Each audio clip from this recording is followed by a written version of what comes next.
Good morning, everybody. I'm Sarah, the Real Simple Mama, and today we have an unusual topic for a 5-minute chicken tips is how to not hold your chicken.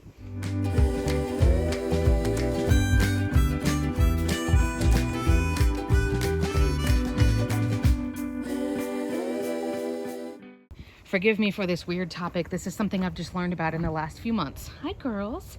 We've had a breezy, rainy, cool morning, so my chickens are all hanging out in there. And so I want to clarify something that it was a little bit of an issue in the comments not too long ago. And I want to be humble and come and tell you that now as I've learned and I've done more research and know better, do better, right? So we're talking about, God, these poor chickens. They're all molting so bad, so forgive them, they look terrible. But we're talking about when you were picking up a chicken, either because you need to discipline somebody who's being a little too aggressive. You can see about that in my bullying chicken videos. Or you need to pick up a chicken to do a medical check or to just move them to another yard or whatever the case may be.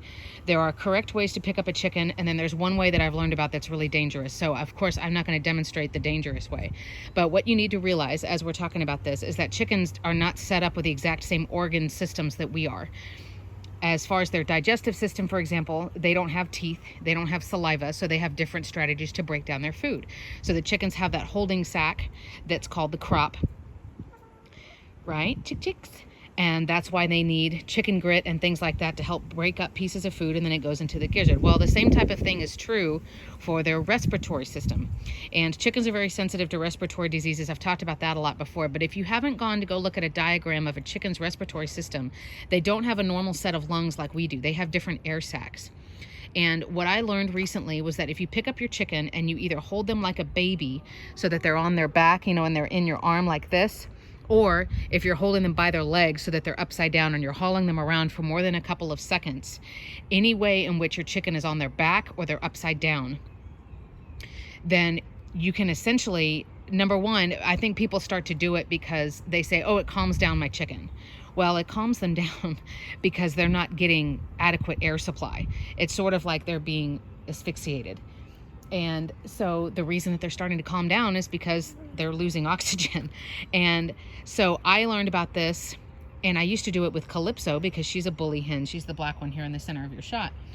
And as I learned about it, I thought, oh God, like she literally could have died, and I would have asphyxiated her or suffocated her and not even realized that that was a risk. So what I wanted to teach you about is if you have to do it for more than just like 2 or 3 seconds, do not hold your chicken in a baby hold, and do not hold them upside down, ever, ever, ever.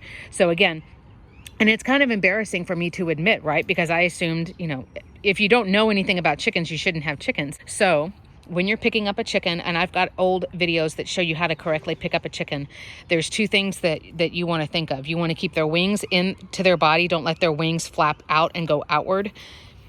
If you want to think of it as equivalent of our arms and elbows, you want them to be tucked up against our body. So you need to use your hand or use your hand against your stomach to have your chicken facing sideways. Chick, chick, chicks.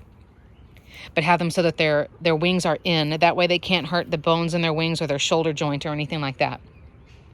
And then the other thing that chickens like that will help them be relaxed is use one hand to hold their feet so that their feet aren't dangling in the air. That makes them really uncomfortable because it gives them the sensation that they're falling. Right, Gracie? Now, I'm not going to pick up my chickens because I'm filming by myself and they're molting, so they're really uncomfortable right now anyway. But the point of this video is don't hold your chicken upside down by the legs and hang them to teach them a lesson. And don't cradle them like a baby. I used to do it and I would think, oh, they're so cute. Look, they look like they're going to sleep. Yeah, they were starting to get asphyxiated. So please, please, please don't do that. Right, chicks? Like I said, if you have to grab them for 1 or 2 seconds, like their roost bars where they sleep are way up here and the door's way down there. So for me to try to grab a chicken, sometimes I have to do it for just a second, but it's for less than 2 seconds and then I'm holding them properly. So keep your chickens upright at all times. So there's your little PSA. Please share this around in your chicken groups and stuff like this, or of course you can type it out and surmise it, but don't let your chickens be upside down. Don't hang them by the legs. Take care of your birds.